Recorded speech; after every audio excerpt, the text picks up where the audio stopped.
Assalamualaikum warahmatullahi wabarakatuh. Bismillahirrahmanirrahim. Alhamdulillahil alamin. Wassalatu wassalamu ala asyrofil anbiya'i wal mursalin wa ala alihi wa sahbihi ajma'in. Rabbi shrah li sadri wa yassir li amri wahlul 'uqdatam min lisani yafqahu qawli. Rabbi yassir wa la tu'assir ya karim. Walhamdulillahil alamin. Allahumma shalli ala sayyidina Muhammad wa ala ali sayyidina Muhammad. La hawla wa la quwwata illa billahil aliyyil azim. Hormati Tuan Terima Sebagai Yosef Kepada Tuan Musa Haji Muhammad Nasir bin Ati Osman, kepada semua ada jasa Tuan Nasir, kawan-kawan Tuan Haji Muhammad Nasir, Muslim Muslimat yang dirahmati Allah sekalian. Alhamdulillah kepada Nabi pada Allah minta sama kasih sayangnya kepada mereka sallallahu alaihi wasallam khususnya pada itu sengaja juga kepada kitab urusan ini pasal 72 73 dan pasal 72 73. Mudah-mudahan dia punya pemahaman dari kita semua dan sahabat saya. Hari terakhir kita dulu kita topik hidayahnya untuk hadir kepada kita khususnya juga di sini. Terima kasih Ustaz hadir berkongsi, mudah-mudahan Allah memberi hidayah besar urusan dari semua hadir pada ini. Jadi kita masa ini saya pun asyik teruskan majlis kita dengan segala kemudahan. إلى عبد رسول الله صلى الله عليه وسلم وأهل بيت رسول الله وأصحاب رسول الله ثم إلى أرواح آبائنا وأمهاتنا وأجدادنا وأجدادنا ومشايخنا ولجميع المسلمين والمسلمات والمؤمنين من الفاتحة.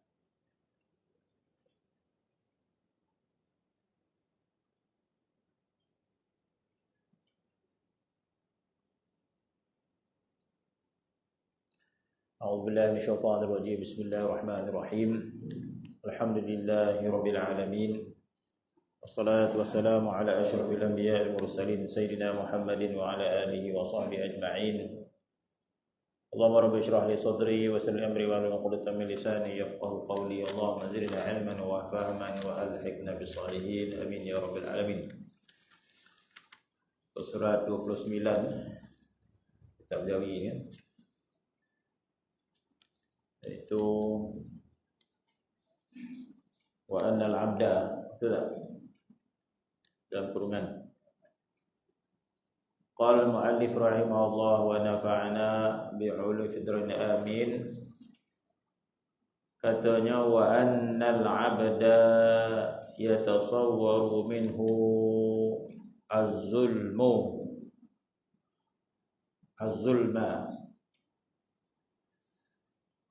litasarrufihi fi milki ghairihi wa la yatasawwaru zulma min Allah Ta'ala fa innahu la yusadifu li ghairihi fa innahu la yusadifu li ghairihi milkan hatta yakuna tasarrufuhu fihi zulman. Sambungan daripada sebelum ini yang menyatakan sifat Allah Subhanahu wa taala itu hakim wa annahu hakimun. Sesungguhnya Allah Subhanahu wa taala hakim, maha bijaksana. Hakim. Kemudian Allah Subhanahu wa taala adilun fi aqdiyati. Allah Subhanahu wa taala maha adil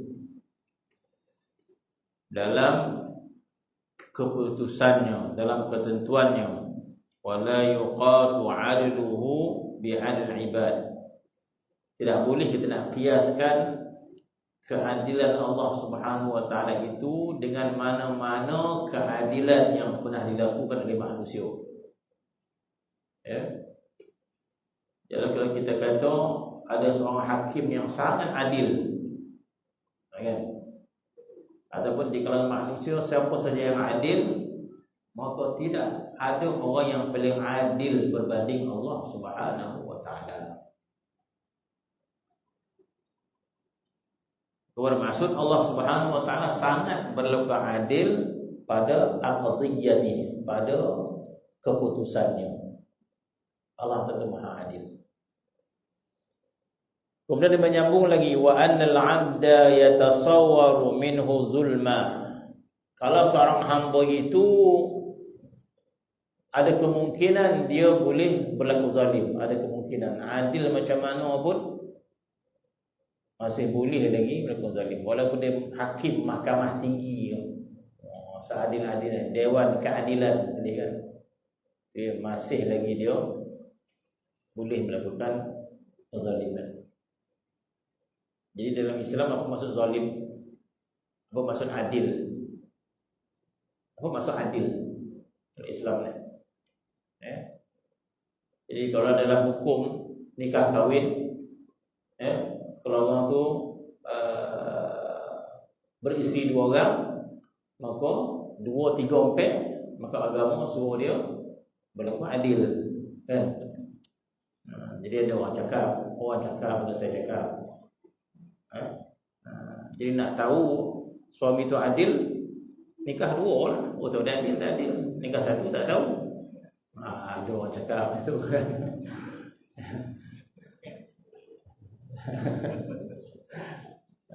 Suami adil tak adil, tak tahu dia tak adil.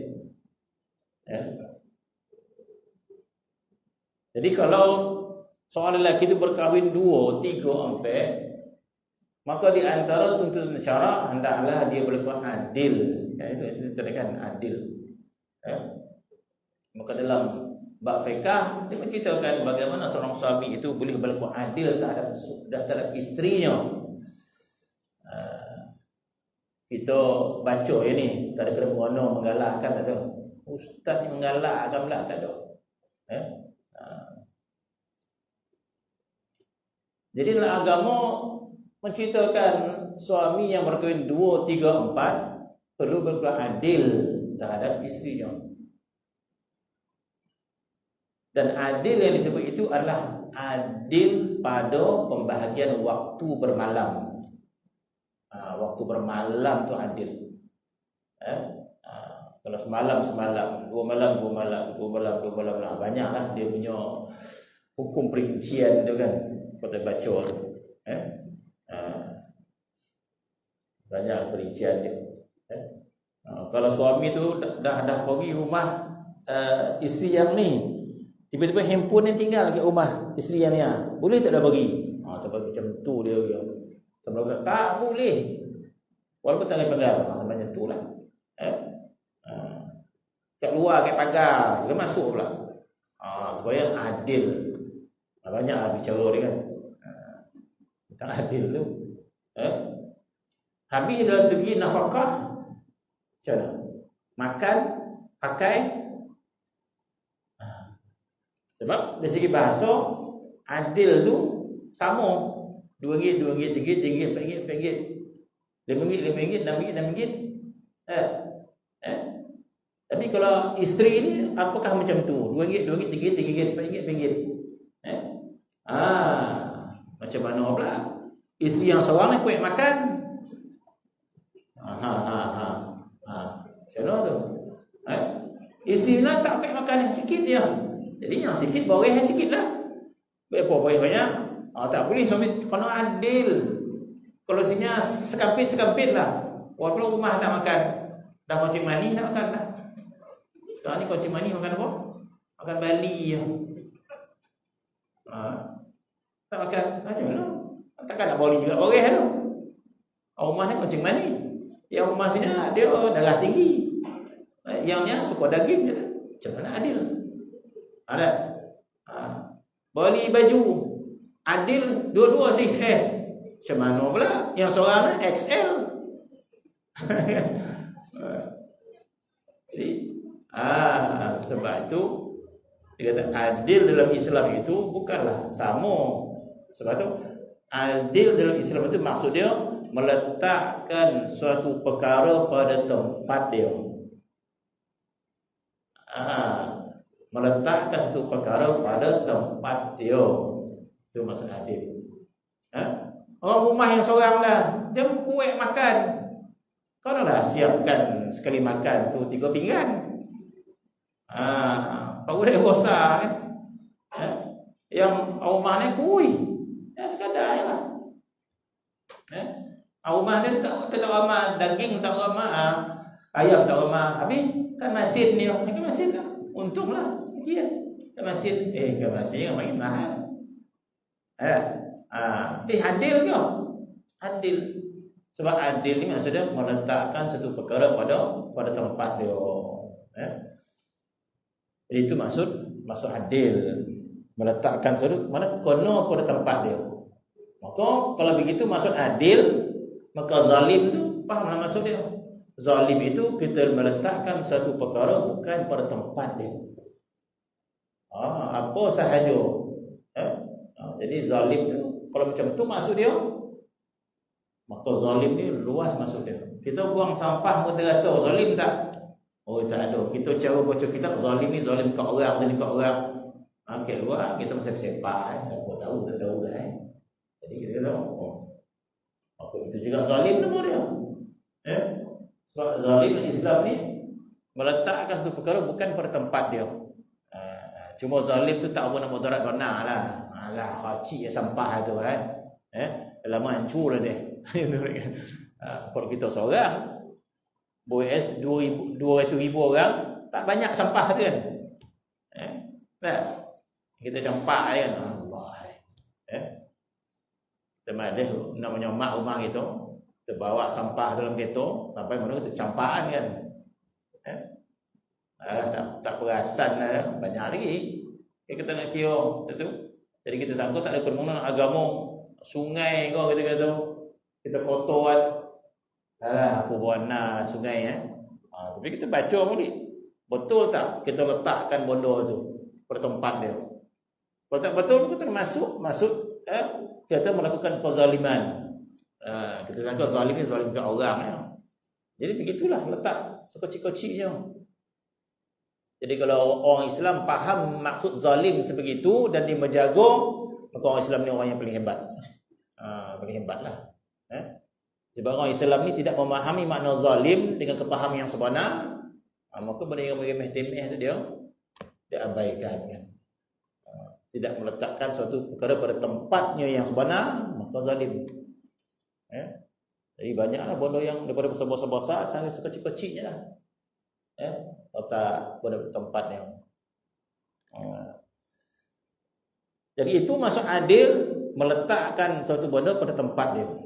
Bermaksud Allah Subhanahu wa taala Maha Adil. Allah Subhanahu wa taala meletakkan itu memang tepat pada tempatnya. Memang betul.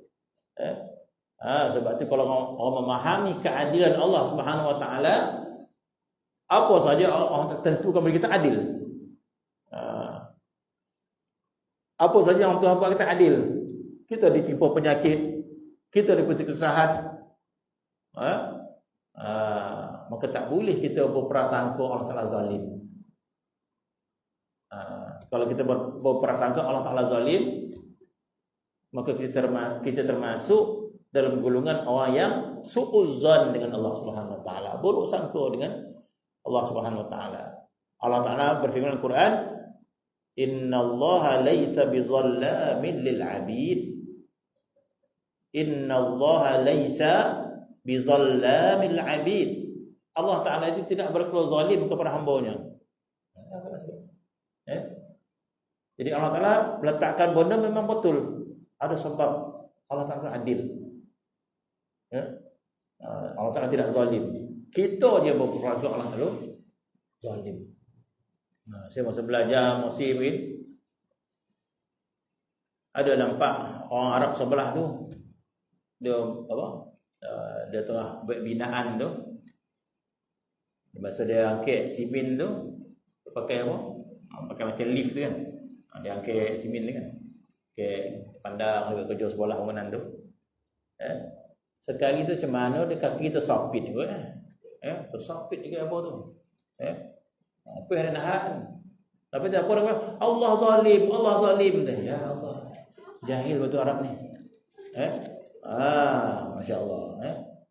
Allah zalim mana? Allah takdirkan sesuatu benda yang dia tak suka. Kalau ada khabar tuan rumah zalim tak apa sikit. Ataupun tokek tu zalim kan. Enjin dia tak ada safety kan. Zalim betul kontraktor ni kan. Enjin macam ni tak apalah. direct pada Allah SWT. Dia tahu ni takdir Tuhan. Allah zalim, Allah. Sedangkan itulah. Kawan pun dengar tu. Nak tolak pun dia.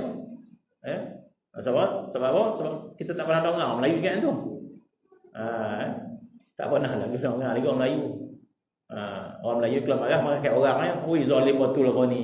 Zalim betul ni. Kan? Terah kat orang kan. Jarang kita sampai kepada Allah Ta'ala. Kita tahu semua takdir Allah Ta'ala. Kalau kita nak curi, harta kena curi pun takdir Allah Ta'ala. Tapi kita tak khabar Tuhan zalim. Kita tak khabar Tuhan zalim sebab takdir kalau curi tak. Kita tunjukkan orang ya. Zalim, orang ni zalim, orang zalim. Tak pernah dengar. Tapi harap tu dia sampai Allah zalim, Allah zalim. Oh, insya-Allah. Sabar tuan, sabar. Allah Subhanahu Wa Taala zalim, Allah Taala adil. Maksudnya adil, Allah Taala meletakkan satu tempat memang tepat pada benda dia. Cuma kita tak faham. Kita sangka sesuatu yang Tuhan buat kita tu tak sepatutnya. Sepatutnya kita nak sehat macam muda, macam 20 marin. Ni dah bengkok dah kata. Ada.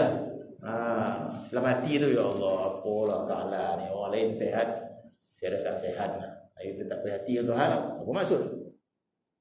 Bila kita tak perhati tu apa maksud? Kita nak maksud apa? Kita nak abang Tuhan tak adil. Ya Allah, orang lain semua kayu-kayu lah. Saya yang susah. Jadi apa maksud kalam kita tu?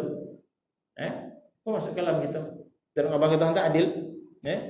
Sebab tu lawan daripada semua itu, lawan daripada kita mempertikaikan Allah Ta'ala buat kepada kita, lawannya adalah qanaah nama dia. Kalau kita pertikai kan, kenapa Allah Ta'ala bagi dia senang, kita susah. Allah Ta'ala bagi dia senang, kita tak sehat. Jadi kata-kata macam tu bermaksud apa? Tidak apa maksud Allah Ta'ala tak adil. Kenapa Allah Ta'ala buat orang elok, kita tak elok? Jadi lawan daripada itu adalah qanaah. Qanaah, redha ataupun sabar kata-kata. Qanaah sifat berpuas hati. Qanaah, kita puas hati walaupun kita dapat sikit, orang yang dapat banyak. Maka akhlak kita hidup ini kita qanaah, sentiasa qanaah. Qanaah disertai dengan syukur. Alhamdulillah. Macam mana tuan? Nampak tak sihat nampak? Alhamdulillah dapat berjalan kaki, dapat melangkah ni. Walaupun gigi melangkah kita pun kesian nampak. Macam mana tuan? Nampak tak sihat? Alhamdulillah kita dia. Dia ada sifat qanaah. Sifat qanaah. Alhamdulillah dapat berjalan. Ada orang tu langsung tak berjalan kita dia. Sebab tu ulama kata bila kita ingin bersyukur pada Allah Subhanahu Wa Taala, tengoklah orang yang lebih bawah daripada kita. Jangan kita banyak kali tengok orang yang lebih atas daripada kita. Tengok atas daripada kita, susah. Nabi kita tengok orang yang lebih bawah daripada kita. Kita tak boleh nak berjalan dah, duduk je. Tengok yang bawah daripada kita. Bawah daripada kita, ada tu rabah hari macam. Kita ni dapat duduk. Jadi alhamdulillah kita. Orang yang rabah pula, tengok pula ada yang rabah macam matuk tu ni. Alah, qamai. Kita rabah-rabah pun dapat boleh dapat bertasbih lagi kita. Tengok orang paling rendah supaya kita syukur dan qanaah. Sebab Allah Subhanahu Wa Taala itu adil. Maka dia kata bahwasanya hamba itu boleh kita gambarkan berlaku zalim, yatasawwar minhu zulm litasarrufihi fi milkihi. Kenapa manusia itu boleh jadi zalim walaupun manusia itu baik tapi boleh berlaku zalim. Ada potensi untuk berlaku zalim. Kita ni ada potensi untuk berlaku zalim. Kenapa? Sebab tasarrufuhu fi milki ghair. Sebab kita banyak berurusan dengan hak orang. Kita banyak berurusan dengan hak orang. Kita boleh bilanglah hak kita ni berapa. Rumah kita, kuasaan rumah kita, kereta kita. Apa lagi? Bila kita keluar kuasa rumah kita, dah bukan hak kita dah. Hak orang ramai. Jalan raya bukan hak kita. Kalau hak kita, boleh kita lubang-lubang jalan tu. Dekat rumah kawasan kita bantai lambuk-lambuk ambil lubang. Lepas tu orang marah, apalah kau lambuk tanah kau tu? Pokok den lah, dia kata. Dan punya. Apa kita menzalimi? Kita tak menzalimi siapa pun, hak kita. Hak kita macam mana kita nak zalim? Hak kita. Jadi kita ini berpotensi boleh melakukan kezaliman sebab tasarruf kita ni, muamalah kita ni banyak pada milik yang bukan kita.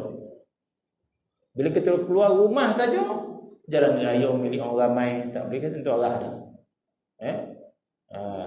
Tak boleh kita khabar, jalan ni depan rumah dia, diam depan dia lah. Tak boleh. Pergi sungai kau, bukan sungai kita kan. Ni ada viral apa lah, dalam viral tu.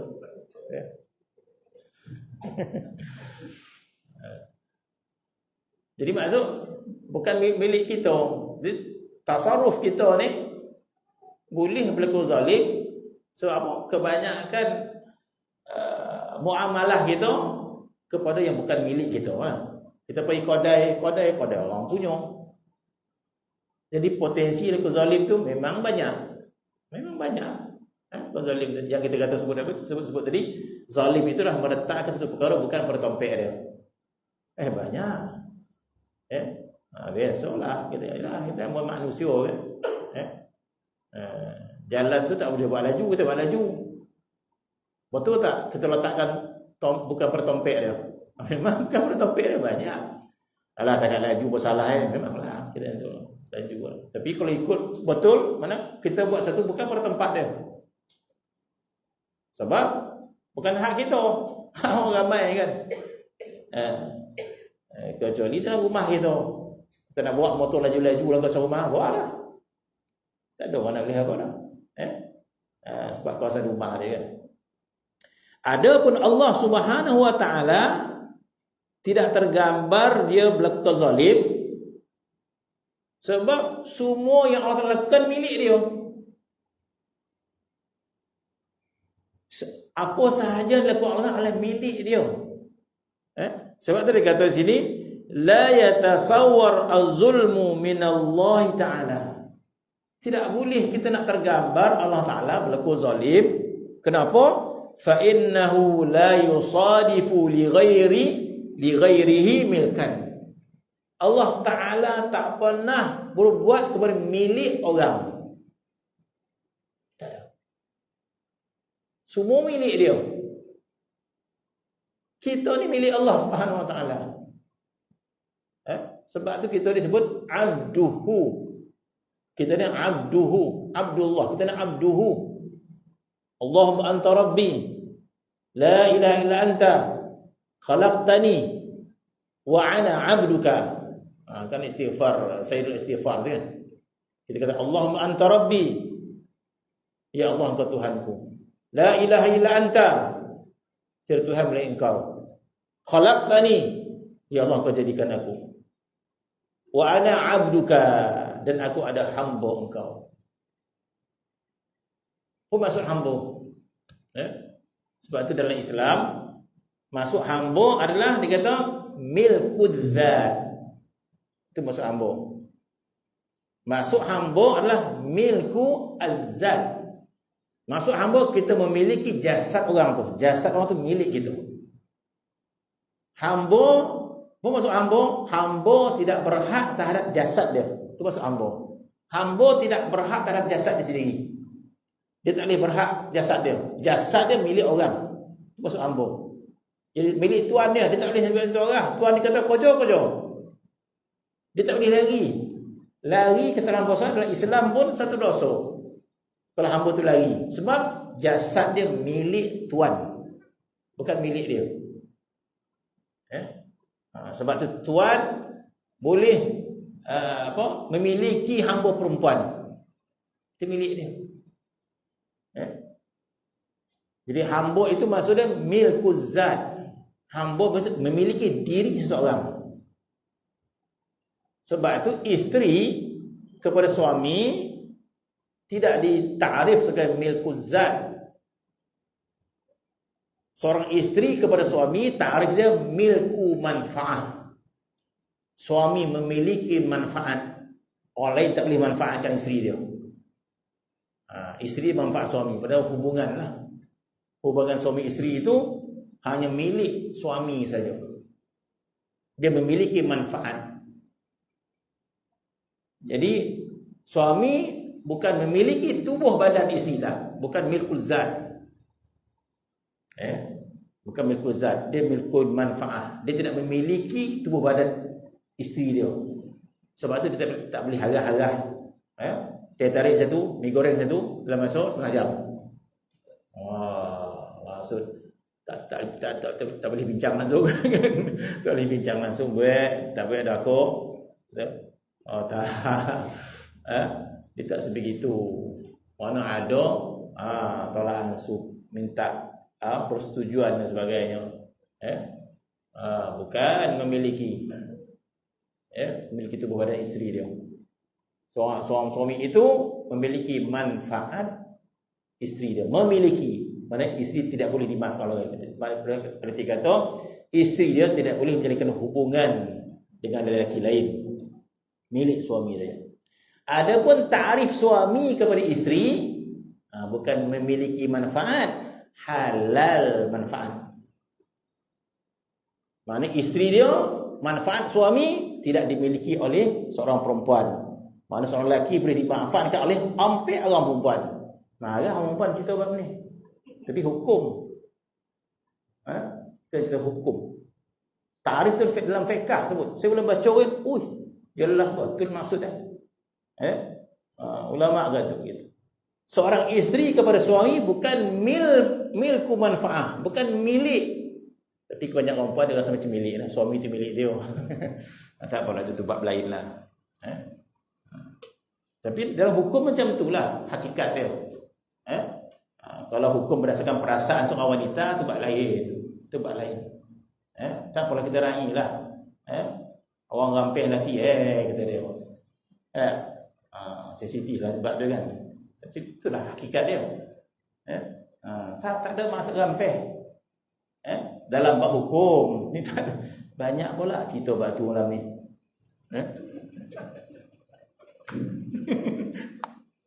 Saya nak cerita bab ketuhanan tadi kan. Bukan kita hilul manfaat dia kata.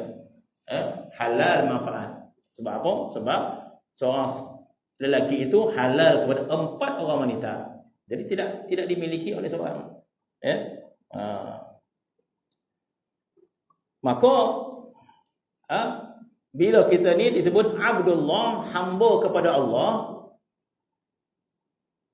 bermaksud kita ini milik Allah Subhanahu Wa Taala. Kalau seorang tu memiliki hamba, dia boleh buat apa saja tak ada hamba, itulah hamba dia kan. Tapi dalam Islam adalah dia punya panduan dia, walaupun tu hamba dia, tapi kena bagi kelasan belas, bagi rahmat dan sebagainya. Begitu ya kita, Allah Subhanahu berhak. Sebab apa? Sebab kita milik Allah. Dan seluruh alam ni milik Allah. Dia yang buat. Alam dia yang buat. Manusia dia yang buat. Syurga dia buat. Neraka dia buat. Jadi Allah Ta'ala tidak berurusan dengan bukan milik dia. Jadi Allah Ta'ala berurusan dengan semua milik dia. Jadi tidak ada makna zalim bagi Allah SWT. Dia punya. Tapung kita punya. Kali kita punya. Kita buat cok kodok, lepas tu kita bagi kucing. Lah kau ni, bagi kucing lah. Bukan edan lah. Dia punya, dia bukan ambil tapung kau pun. Kata dia.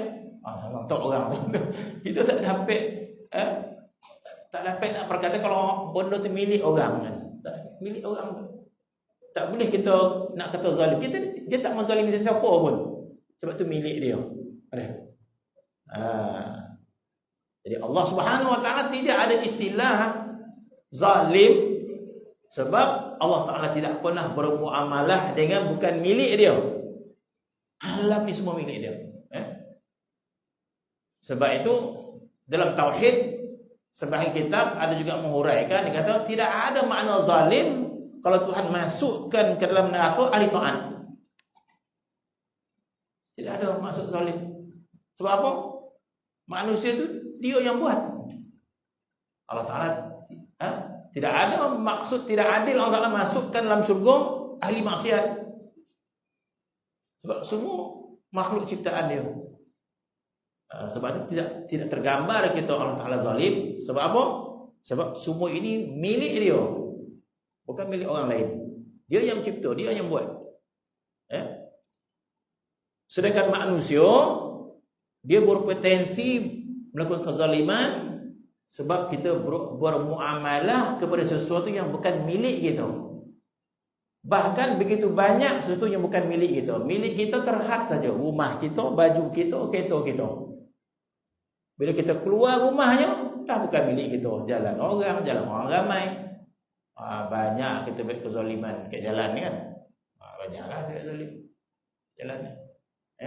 Yang lain lagi masuk hutan kat sungai. Sebab bukan milik kita kan. Sebab tu manusia ini tergambar dia berlaku zalim. Kenapa dia kata? Sebab manusia ini kerap tasarruf dia, muamalah dia fi milki ghairi, pada milik orang. Jadi mudah berlaku zalim.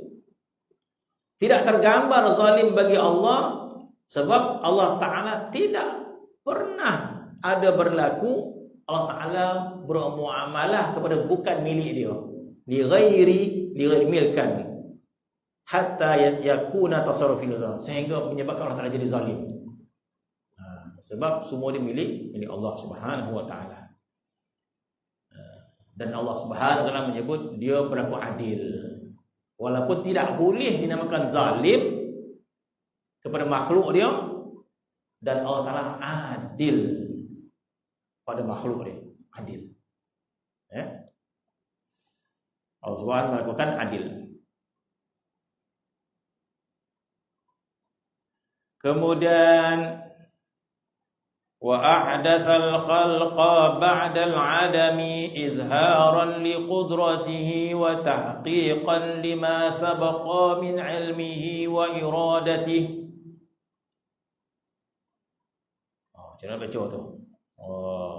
Sosek tu. Walamma walima. Walima haqqul azali min kalimatihi walima ni.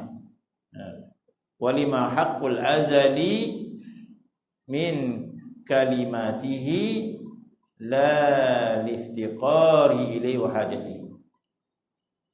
Kemudian kata Imam Al-Ghazali rahimahullah, Allah Subhanahu wa Ta'ala mencipta makhluk, wa ahdatsal khalqa. Artinya maka adalah Allah Ta'ala itu menjadikan segala makhluk. Ahdatsal khalqa, Allah Ta'ala jadikan makhluk. Ba'dal adam, selepas tidak wujud. Ini Allah Ta'ala menjadikan makhluk ba'dal adam. Allah Ta'ala jadikan makhluk ini selepas ketidakwujudan dia. Jadi kita ini dimulai dengan adam. Kita ini dimulakan dengan tiada. Dalam satu hadis Nabi sallallahu alaihi wasallam, Nabi bersabda, "Kanallahu wa la syai'a ma'ahu."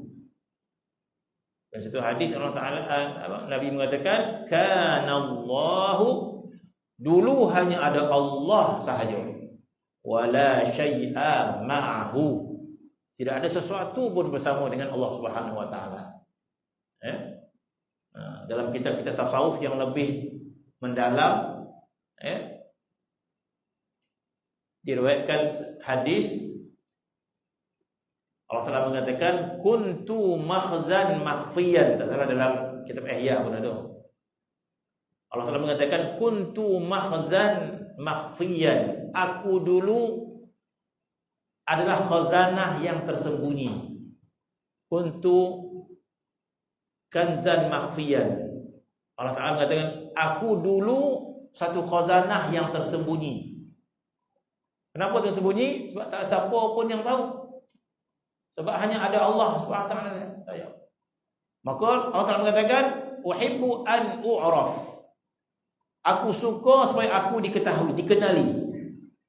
Aku suka supaya aku dikenali. Dulu hanya ada Allah Taala saja, maka tersembunyi. Dan aku suka supaya aku dikenali, maka aku jadikan makhluk. Tuhan kata. Maka bila dijadikan makhluk, Allah telah perintahkan kita supaya mengenali dia. Ma'rifatul Khaliq. Jadi tujuan Allah tak jadikan kita untuk kenal dia, untuk kenal pencipta. Sebab itu Allah Taala sebut dalam Quran, "Wa ma khalaqtul jinna wal ins illa liya'budun." Tidak aku jadikan jin dan manusia kecuali untuk ibadat. Ibadat ini ulama kata ma'rifat. Ibadat di sini bukan maksud ibadat jasad kita, salat, puasa. Tapi maksud ibadat ini adalah ma'rifat, kata ulama. Ibnu Abbas kata masuk ya'budun itu ya'rifun. Maka jadilah maksud ayat Quran itu, wa ma khalaqtul jinna wal ins illa liya'rifuni. Tidaklah aku jadikan jin dan manusia kecuali untuk mereka kenal aku. Jadi kenal Allah Subhanahu wa taala. Jadi mengenali Allah Subhanahu wa taala dalam erti kata kita mencintai Allah melebihi segala-galanya. Itu maksud kita kenal Allah Subhanahu wa taala. Kalau kita mencintai Allah melebihi segala-galanya, bermaksud kita kenal Tuhan kita. Jadi kebanyakan manusia dia mencintai dunia, mencintai harta, mencintai emas, perak. Bermaksud dia tidak mengenali pencipta dia. Jadi maksud kenal Allah Subhanahu wa taala, hati kita mencintai dia. Maksud kenal Allah Subhanahu wa taala, hati kita mengagungkan dia. Hati kita mengagungkan dia, hati kita memuliakan dia. Hati kita sangat memuliakan Allah Subhanahu wa taala. Hati kita sangat mengagungkan Allah Subhanahu wa taala. Itu maksud ma'rifat kepada Allah Subhanahu wa taala. Dan Allah Subhanahu wa taala sebut tanda dia, innamal mu'minuna idza dzukirallah wajilat qulubuhum. Hanya saja orang mukmin itu apabila disebut kalimah Allah gemetar hati dia. Ada gemetar dia kan. Jadi hati kita mengenali Allah Subhanahu wa taala. Sebut nama Allah Subhanahu wa taala adalah seseorang yang sangat agung pada hati kita kan. Jadi hati kita mengenali Allah Subhanahu wa taala. Maka makrifat kita kepada Allah Subhanahu wa taala. Maka itu tujuan Allah Taala jadikan berdasarkan kitab Ihya yang ditulis oleh Imam Al-Ghazali rahimahullah. Dan selain daripada jin dan manusia, semua makrifat pada Allah Subhanahu wa taala, semua kenal Allah Subhanahu wa taala. Tidak ada satu pun makhluk pun yang tidak kenal Allah Subhanahu wa taala kecuali jin dan manusia yang fasik. Iblis di kalangan jin. Allah Taala mengatakan wa kana minal jin. Dalam Quran kata iblis itu daripada golongan jin. Wa kana minal jin. Dan iblis juga menceritakan bahawa dia dijadikan daripada api. Jin buat daripada api kan. Khalaqtani min nar, kata iblis kan. Memang daripada api ya. Dia bukan malaikat. Malaikat dia jadi kepada cahaya. Manusia jadi kepada tanah. Jadi selain daripada jin dan manusia yang fasik, semua makrifat pada Allah Subhanahu wa taala. Makhluk ini makrifat pada Allah Subhanahu wa taala. Makhluk ini mengagungkan Allah Subhanahu wa taala. Makhluk ini mentazim Allah Subhanahu wa taala. Matahari, bulan, bintang, langit, semuanya bertasbih, bertahmid pada Allah Subhanahu wa taala dengan tahmid yang ma'rifat. Makhluk ini bertasbih pada Allah taala bukan macam kita bertasbih dah. Kita tasbih lolap. Ngantuk, kadang-kadang adalah khusyuk dia. Kadang-kadang ada khusyuk, kadang-kadang dah latih. Ada latih pun subhanallah, subhanallah. Ada tak ma'rifat dia masa tu? Tak ada dah. Sekadar dapat pahala sebutlah. Allah kata dapat pahala sebut. pahala hadir hati tu belum ada. Dah latih kan. Adapun makhluk ni ada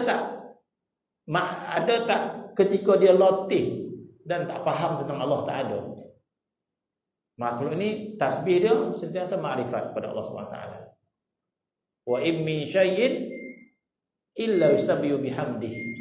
Tidak ada sesuatu makhluk yang Tuhan jadikan kecuali semua bertasbih pada Allah Subhanahu wa taala, yakni mengagungkan Allah Subhanahu wa taala. Adapun kita manusia ni, kalau kita jaga hati kita, hadirlah hati kita pada Allah Taala. Lain sikit, lolap lah dah. Masa lolap tu tak ada lah makrifat dah. Dah lapar dah. Dah ambil kita canai dah ingat tuan jam dah. Mana ada makrifat dah? Tak ada lah makrifat dah. Sebab apa? Sebab ketika ialah yang daripada manusia macam tu lah kita kata. Sebab itu dalam hukum Nabi kata, bila datang makan malam, datang solat isya, makan dulu Nabi kata.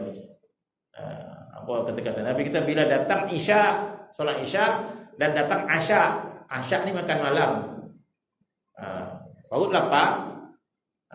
Itu kaedah lah, kaedah.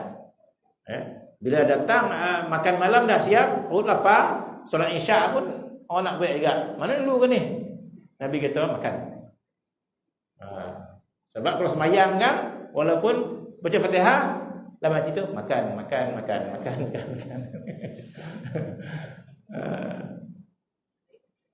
Tak ada lah. Kurang tumpuan dia kan.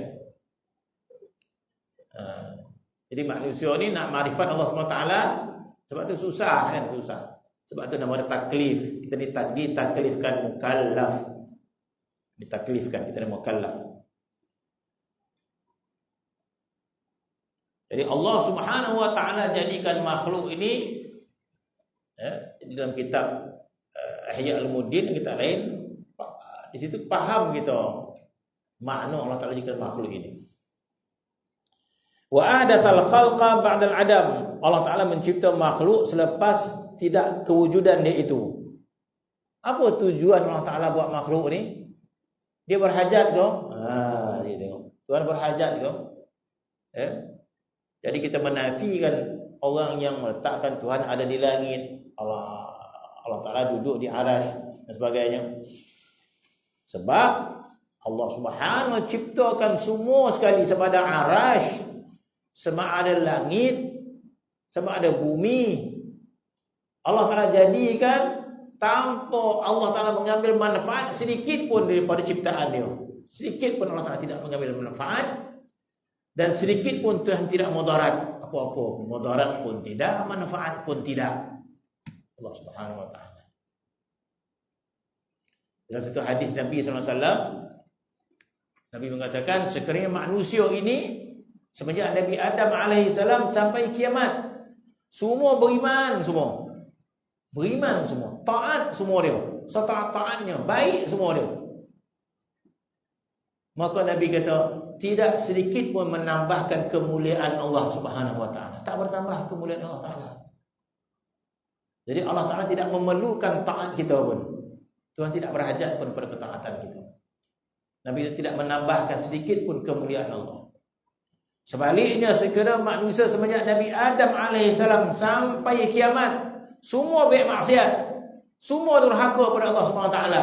Manusia ni sedikit pun tidak mengurangkan kemuliaan Allah. Jadi hina ke tak? Tidak hina sikit pun. Manusia jangan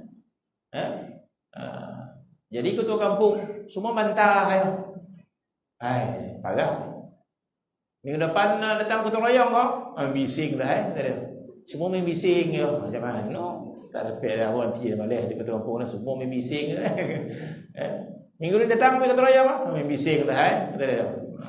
Bahasa Jampul kan. Orang lain tak faham maksud main bising kan. Jangan bising ni bukan bising kan. Apa bahasa standard main bising ni? Main bising dah Apa bahasa dah? Tanda kan. Tanda. Tak hendak tu bahasa Kuala Lumpur lah pun bunyi. Datang ya? Tidak hendak lah tak hendak. Membising lah dia langsung dia terpelik on dengar tu kan.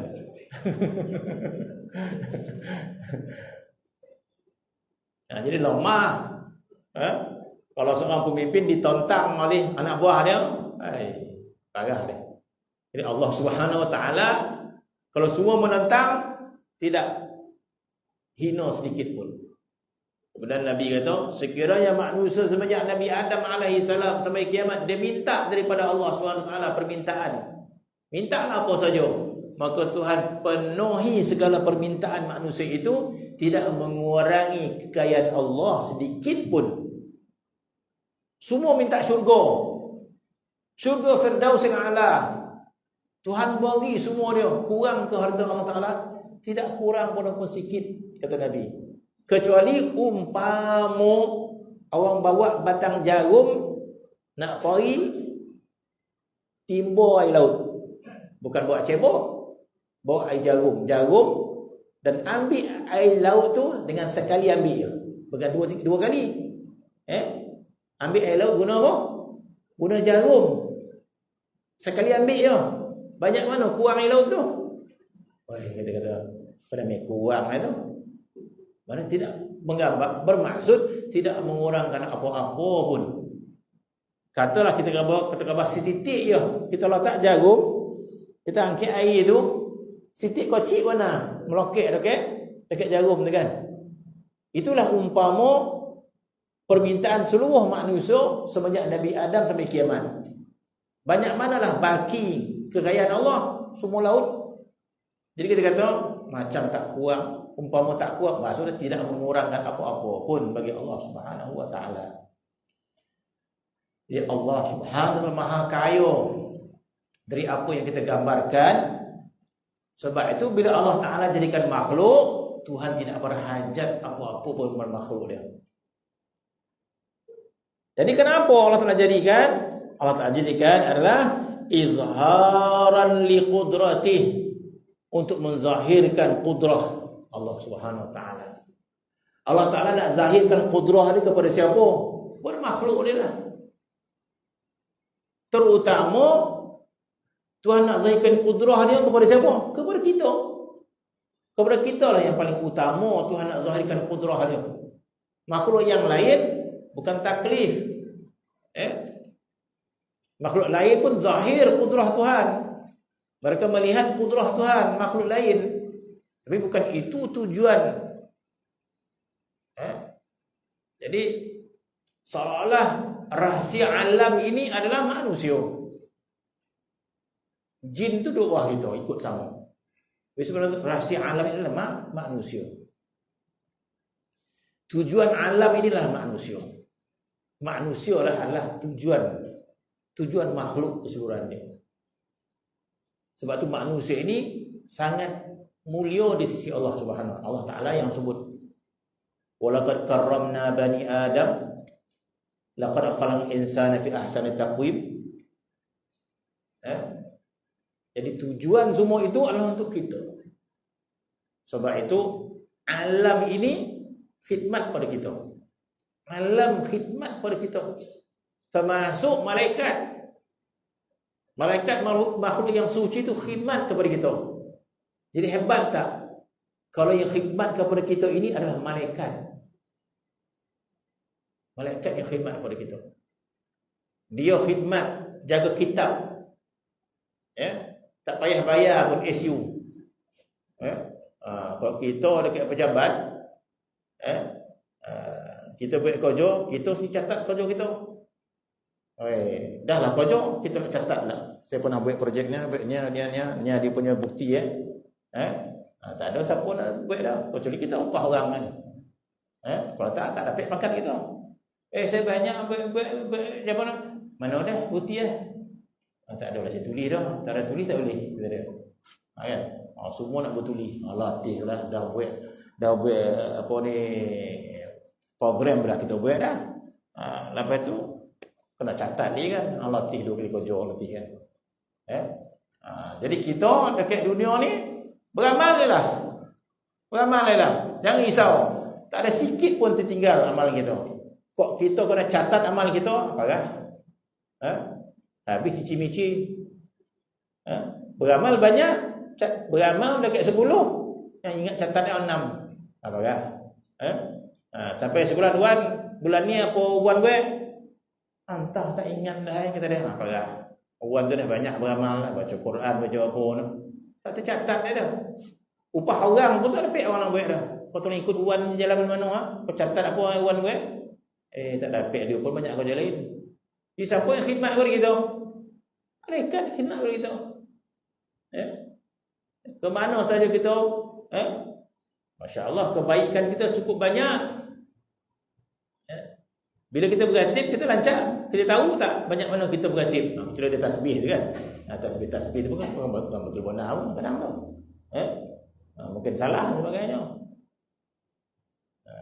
Tak ingat kita. Masuk tu bolehlah kita catat kan. Tadi berapa beratib? Rasa dekat 100 ya. Boleh. Kau tanya bulan-bulan lepas ingat tak? Bulan lepas ingat tak banyak mana kita beratib? Jangan beratib pergi mana tu lupa orang. Bulan lepas pergi mana? Entahlah pergi mana. Ingat. Wah, dah sampai banyak dah. Tapi tak ingat. Tak ingat. Jadi banyak. Kita sendiri pun tak ingat apa kita amal kan. Tak ingat gitu. Kalau dibuat akhirat nanti dibalas ikut ingatan kita, barah banyak cici-cici. Banyak bodoh kita buat. Bersedekah banyak mana dah. Boleh tuan ingat sedekah banyak mana dah. Tak teringat dah. Mana faedah beramal ni, mana faedah? Carilah siapa nak jaga faedah amal kita. Ada orang yang nak jaga faedah amal kita? Tak ada dah. Kau ada pun tak komeh faedah tu dah. Tapi ada seseorang yang sangat hebat fail dia. Tak pernah tercicir walaupun satu huruf. Ma yalfizu min qawlin illa ladaihi raqibun atid. Allah Ta'ala menyebut ma yalfizu min qawlin, tidaklah orang itu melafazkan satu lafaz illa ladaihi, kecuali di sisinya ada malaikat yang catat. Jadi ulama kata, apa maksud ma yalfizu min qawlin? Apakah maksud tidak keluar satu lafaz? Bermaksud apa saja yang kita sebut malaikat akan catat. Walaupun orang itu mengerang sakit. Sakit gigi. Kan? Mereka pun catat IIIS. Agak lah kan, mana nak tahu kan. Kalau kita kata walaupun dia mengorang akan dicatat. Dia mengorang. Apalagi yang berzikir dan sebagainya. Tertulis. Sebab itu dalam Quran dalam surah apa? Tak ingat. Jadi termasuk yang baik pun ditulis, yang jahat pun ditulis. Sebab itu di akhirat nanti dalam Quran sebut, saya tak ingat, nanti balik saya tengok dia. Apa dia? Orang musyrikin ahli maksiat di akhirat nanti dia pun tak ingat apa benda dosa dia buat. Tapi akhirat Tuhan bagi kitab amal maksiat dia tu. Kitab kejahatan dia. Maka dia baca kitab tu. Maka celakalah aku, dia kata. Sebab dalam kitab ni satu pun tak tinggal. Semua ditulis. Tu orang ahli maksiat, dia kata. Wah, semua maksiat yang dilakukan semua ditulis. Maka celakalah aku pada hari ini, kata orang musyrikin ahli maksiat, sebab semua dosa yang aku lakukan semua tercatat. Katanya. Mana yang jahat pun dicatat, maka bertambah malanglah. Maka yang baik pun dicatat, bertambah mulia. Orang baik bertambah mulia, ahli maksiat bertambah hina. Sebab apa? Sebab semua ini dicatat oleh Allah Subhanahu wa ta'ala. Maka betul tak saya baca tadi ya? Tak betul. Tak ada yang nego lah. Tak berani ke boy? Ya, tangan. Setelah kau bawah nah. Dia tak perasan nah. Perasan? Aduh. Ni murid memang murid taat betul ni. Guru salah pun ikut dia kan. Kau tak faham apa saya baca kan? Bahasa Arab. Bawah ni ada test sikit, kata patah balik kata. Setelah engkau, setelah bawah telah kata wa kullu ma siwahu. Ada test tu setelah engkau. Tadi kita mengatakan bahawa Allah Subhanahu wa taala itu tidak tergambar dia melakukan kezaliman, sebab Allah taala tidak pernah berurusan sesuatu yang bukan milik dia. Semua milik dia. Habis di situ. Kemudian perenggan yang apa ni, kurung yang kedua, wa kullu ma siwahu. Setiap sesuatu selain daripada Allah, min jinnin wa insin, daripada makhluk jin dan manusia, wa syaitan, dan juga syaitan, wa malakun, malak atau malak, wa malakun, malakun ni malaikat. Setiap sesuatu yang lain daripadanya, yang lain daripada Allah, sama ada jin, ins, manusia, syaitan, malak. Malak, baca dengan malak. Mim lam ka. Oh, Masya Allah, bahasa Arab ni luah dia. Mim lam ka tu, kalau tak habis baca bahasa Arab, boleh baca dengan mulkun, boleh baca dengan malikun, milkun, semua lain-lain makna. Sebab ni kita baca dengan malakun, malak. Malak ni malaikat. Baca milkun jadi hak milik. Baca mulkun jadi kerajaan. Allahu mulkus samawati wal ardh. Ni dia baca dengan malakun. Setiap selain daripadanya, yakni Allah, daripada jin, manusia, syaitan dan malaikat, wa samaun, langit, wa ardun, bumi, wa haywanun, haiwan, wa nabatun, tumbuh-tumbuhan, wa jamadun, benda-benda mati nama dia jamad, batu, gunung, jamad. Wa jauharun, jauhar bermaksud jauhar yang ada tubuh badan kasar ni jauhar. Wa aradun, suatu benda yang ada dia punya apa ni, keluasan dia, besar, kecil. Wa mudrikun, sesuatu yang boleh kita pahami. Wa mahsusun, sesuatu yang kita dapat rasa dengan panca indera kita. Mudrikun, sesuatu yang kita dapat faham dengan akal. Mahsusun, sesuatu yang boleh kita faham dengan kita pegang. Hadisun, semua itu baharu. Hadisun baharu. Ikhtara'ahu biqudratillah. Ikhtara'ahu, dicipta. Ikhtara'ahu ni semua telah dicipta biqudratillah, dengan kudrah Allah Subhanahu wa taala. Jadi Allah Taala sangat berkuasa. Dan di antara kuasanya Allah Subhanahu wa taala, dia menciptakan kita tanpa ada contoh sebelum. Hebat. Sebab tu pencipta ni hebat. Pencipta ni hebat. Walaupun pencipta yang awal tu tak cantik pun. Orang yang mencipta telefon, dia pencipta. Lawa tak telefon dah? Tak lawa. Telefon sekarang ni lebih lawa. Orang yang mencipta kapal terbang, dia mula-mula mencipta bermaksud tak ada contoh sebelum. Dia yang awal-awal kapal terbang. Tapi banding kapal terbang sekarang boleh lawa. Kita dah naik pun tak berani kapal terbang yang mula-mula buat tu kan. Mujunam lah. Tapi dia mencipta. Kalau manusia mencipta, hebatlah. Sebab dia mula-mula buat benda tu tak ada. Tapi selalu kalau mencipta, selepas tu baru cantik kan. Tetapi Allah Subhanahu wa taala, dia yang awal mencipta, tak ada orang boleh bertandingi kecantikan ciptaan Allah Subhanahu wa taala. Jadi hebat Allah Subhanahu wa taala. Allah Taala mencipta satu tanpa contoh.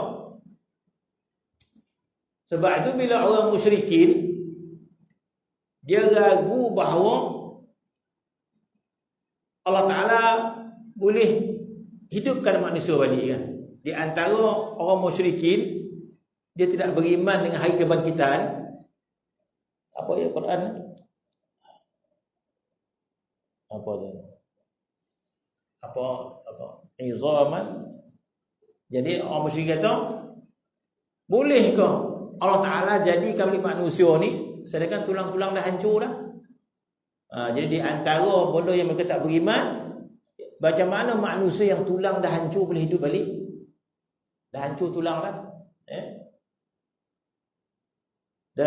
Dalam ayat yang lain, Allah Ta'ala jawab kepada sangkaan orang musyrikin, mana mungkin manusia boleh hidup semula sedangkan tulang-tulang dia hancur.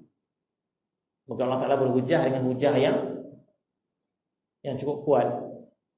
Maka Allah Ta'ala kata dalam Quran, afa'ayina bil khalqil awal bal hum fi labsin. Apa tu? Tak ada pula orang hafiz sini kan. Pada hafiz dia boleh sambung-sambung. Allah Ta'ala mengatakan dalam Quran, afa'ayina bil khalqil awal. Kamu nampak tak? Apakah Allah Ta'ala itu lemah mencipta manusia kali pertama?